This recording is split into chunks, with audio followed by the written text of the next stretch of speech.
this video, you will see HCR's VXW system being installed in this patio room addition. First, a layer of insulation is added to the cinder block wall.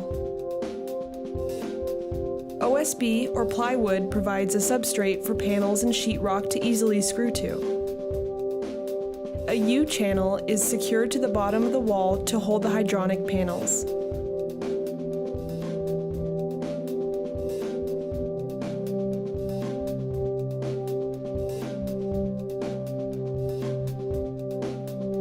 Marks are made on the panels where tubing will exit the system, and a groove cutting tool creates channels where the tubing will pass through the wall.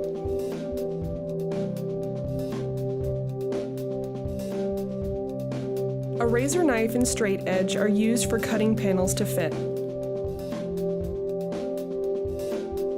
Metal Z-channels anchor the panels into place and creates a solid corner that finishing materials can be applied to. This wall was designed to have 2 electrical outlets.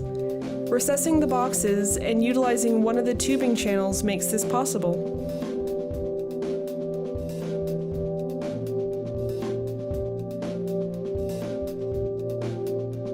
Heat transfer plates fit securely into the tubing channels and will conduct the heat from the tubing to the surface of your wall.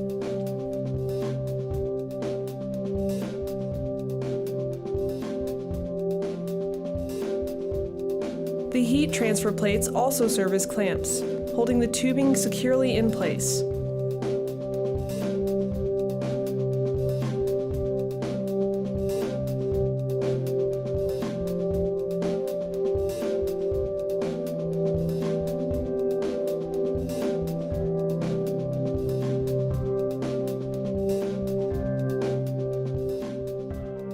Dense cement board allows heat to transfer to the surface of the wall.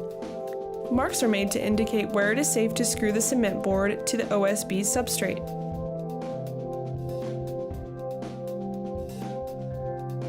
The wall is ready to be finished with tile, stone, or other cement products.